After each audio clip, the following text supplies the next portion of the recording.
Di bawahnya baru ada pejetan. Lalu kemudian ini di tengah ini kelihatan ada gelikirnya. Kalau ada yang gerendeng nanti masuk ke upih ya. Upih.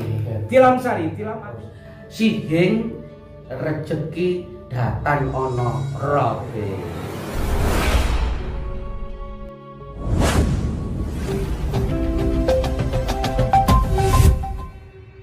Assalamualaikum warahmatullahi wabarakatuh. Salam jumpa, salam sejahtera untuk Anda semua. Kami berdua kembali menyapa Anda dalam Arah 9 TV.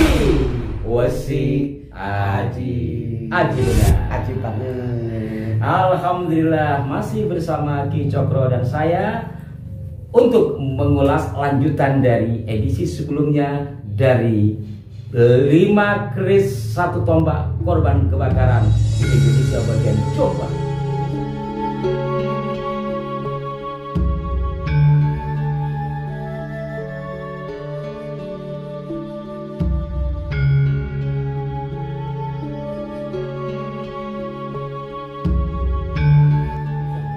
Ini sudah masuk keempat. Wow. Sudah masuk keris keempat, langsung kita buka. The Four Season.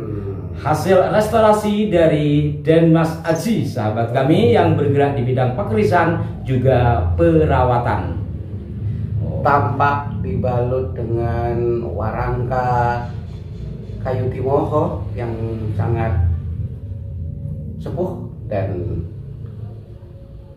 berwibawa.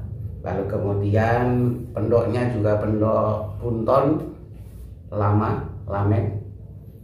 Kita buka ya. Bismillahirrahmanirrahim. Wow, panjang dan langsing. Hey. Apa kira-kira? Sebelumnya para pemirsa, saya akan perlihatkan kepada Anda di sebelah pusaka ini adalah ketika pusaka ini masih dalam kondisi belum dirawat, artinya masih korban kebakaran.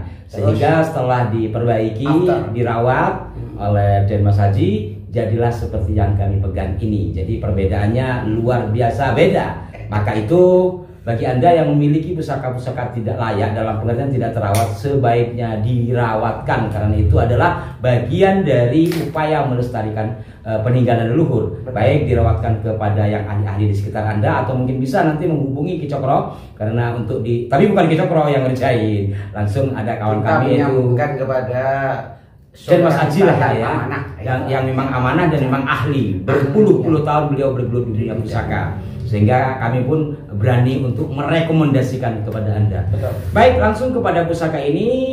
Panjang atau lajar lurus ya, lurus, kemudian gandeknya lurus juga, lugas, terus di atas ada pejetan. Kok pejetan apa namanya? Tikal alis ya. Ini pemirsa, maaf, tikal alis.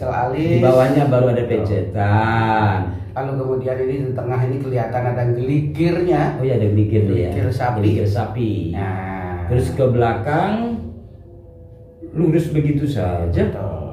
Jadi ini masuk masuknya tilam. Tilam sari. Ya.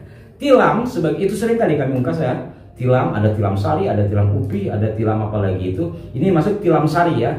Ciri-cirinya lurus, kemudian ada tikal alis, digongan atau apa namanya, gelumbangan atau pejetan, terus di belakang tidak ada apa-apa. Kalau ada yang gerendeng nanti masuk ke upih ya. Tilam sari, tilam artinya permadani, karena ini sudah sering kami ulas. Permadani yang melambangkan kedamaian. Ya. Kemudian sari itu apa? Apakah kaitannya dengan sari bunga? Apa mungkin juga sari bumi? Iya, sari itu kan hasil. Ya, artinya apa ya? Ya ada sari pati.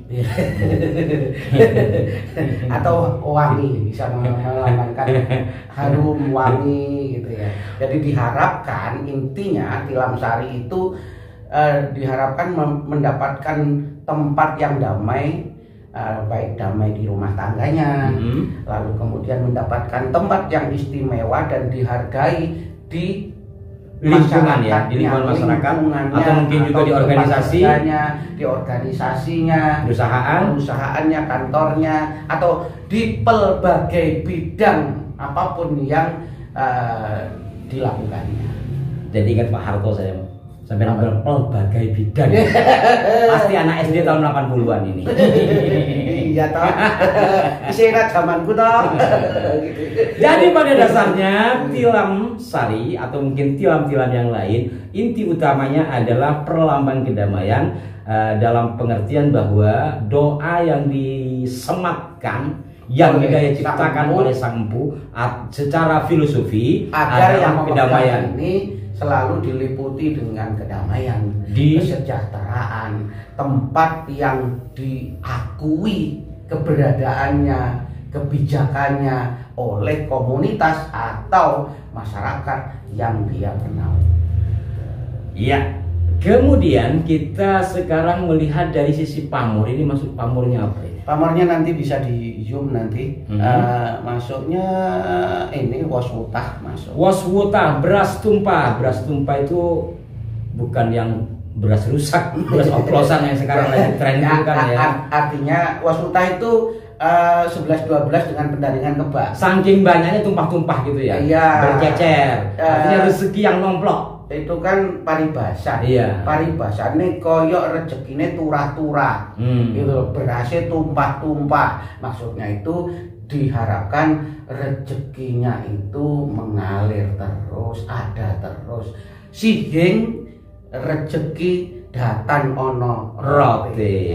Sihing Allah rezekiku okeh datan ono rote. Kalau itu begitu. Minta ya Allah, saya mohon agar rezekiku selalu banyak dan berkah, tidak ada jeda. Wah, itu doa yang terkandung secara filosofi dalam waswutah. Apalagi jika dipadu dengan tilam sari, sudah tenang, rezeki berlimpah, luar biasa. Dari sisi tangguh, masuknya tangguh ya estimasi perkiraan buatan ya, perkiraan produksi ya. Mataram sama Mataram ya. Tapi lurus kecil itu Mataram awal. Oh iya, Mataram awal itu identik dengan Majapahit ya, yang langsing tapi kekar, langsing tapi kuku gitu pulen. Majapahit kelewat tapi unsur-unsur Mojopahitan itu masih kental. Masih kental. Dan dari Mataramnya kita bisa melihat dari sisi apa namanya ini, gonjo ya. Gonjo itu apa istilahnya itu, kura-kuraan tengkurap gitu. Batok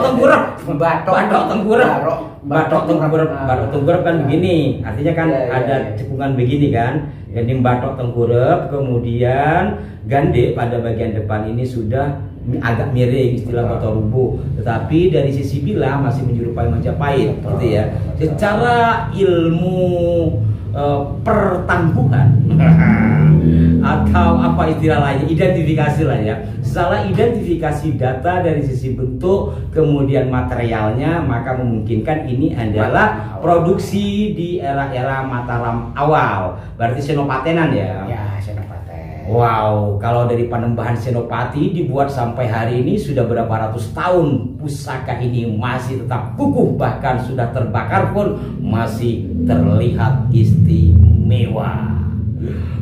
Cakep sih. Cakep bener. Keren. Ya, Ki Cokro, barangkali ada pesan buat para pemirsa sekalian. Pesannya, saya tidak bosan-bosan memprovokasi para pemirsa yang budiman agar selalu bangga dan menguri-uri budaya luhur tinggalan leluhur. Karena budaya merupakan cermin jati diri bangsa. Apabila kita tidak memperdulikan budaya, berarti kita tidak punya cermin. Ketika kita tidak punya cermin, maka kita tidak melihat wajah kita sendiri, sehingga lupa bertanya sebagaimana Bimbo bernyanyi, tanya pada diri kita ini siapa. Karena lupa bertanya pada diri ini siapa, maka Bunda Pusaka dan kami ini seringkali didiskreditkan sebagai dukun wa ma'as bahadali. Kami tidak peduli itu. Ya maklumlah, sebagian dari kawan-kawan itu kan memang tidak memahami ke arah sana. Betul. Maka kami tetap berusaha untuk menyampaikan yang apa kami tahu, karena ini adalah tanggung jawab moral kami sebagai orang yang masih memiliki rasa cinta terhadap negeri ini dan leluhur bangsa ini. Betul. Terima kasih Kecokro, terima kasih para pemirsa. Sampai jumpa, saksikan selalu Arah 9 Channel dengan sejumlah redaksionalnya. Wassalamualaikum warahmatullahi wabarakatuh.